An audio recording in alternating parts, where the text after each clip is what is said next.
Varun Tej matka movie మీద దారుణమైన negativity కనిపిస్తోంది. వీళ్ళంతా నిజంగానే సినిమాను చూసారా లేదా ఏదో ఒక ట్వీట్ వేసి నెగటివ్ క్రియేట్ చేస్తున్నారా అన్నది అర్థం కావటం లేదు. మట్కా వేస్ట్ అని, వరుణ్ తేజ్ యాక్టింగ్ దండం అంటూ ట్వీట్లు పెట్టేస్తున్నారు. మరి నిజంగానే మట్కా అంత దారుణంగా ఉందా అనేది తెలియాలంటే పూర్తి రివ్యూ వచ్చే వరకు ఆగాల్సిందే. అప్పటి వరకు అయితే ఈ ట్విట్టర్లో మట్కా మీద నెగటివిటీ పెరిగేలానే ఉంది. అసలు ట్విట్టర్లో మట్కా గురించి ఇంకేం అనుకుంటున్నారో చూద్దాం. వరుణ్ తేజ్, నువ్వు ఇంకా యాక్టింగ్ ఆపేస్తే బెటర్. నేను చూసిన వరస్ట్ మూవీ ఇదే, ఏం టార్చర్రా బాబు అని ట్వీట్లు పెడుతున్నారు. మరోవైపు ఇంకొంతమంది నెటిజన్లు మట్కా మీద నెగటివిటీని చూసి ఈ రేంజ్లో నెగటివిటీని ఎక్స్పెక్ట్ చేయలేదు అని ట్వీట్లు వేస్తున్నారు. మొత్తానికి మట్కాని మాత్రం ట్విట్టర్లో ఏకిపారేస్తున్నారు. మట్కా మీద యాంటీ ఫ్యాన్స్ దారుణంగా ట్రోలింగ్ చేస్తున్నారని కనిపిస్తోంది.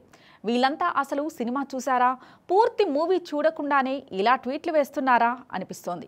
వరుణ్ తేజ్ మొన్న ప్రీ రిలీజ్ ఈవెంట్లో మాట్లాడిన మాటలతో కొంతమంది హర్ట్ అయినట్టుగా కనిపిస్తోంది. అందుకే ఈ రేంజ్లో కావాలని ట్రోలింగ్ చేస్తున్నారనిపిస్తోంది. బ్యాడ్ రిలీజ్ డేట్, ఒక మంచి పాట లేదు, హైప్ లేదు అని ట్వీట్లు పెడుతున్నారు. అసలు మట్కాకి ఎక్కడా కూడా బుకింగ్స్ జోరందుకోవటం లేదు. గురువారం నాడు రిలీజ్ చేయాలని అనుకోవడం పొరపాటేమో అని అంటున్నారు.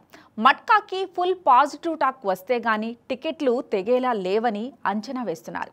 అసలే వరుణ్ తేజ్ వరుస ఫ్లాపులతో సతమతమవుతున్నాడు. హిట్ అనేది చూసి వరుణ్కు చాలా కాలమే అయింది. మరి మట్కాతో కంబ్యాక్ ఇస్తాడని అంతా అనుకున్నారు. కానీ ట్విట్టర్ ట్రెండ్ చూస్తే మట్కా మరో డిజాస్టర్ అయ్యేటట్టు కనిపిస్తోంది.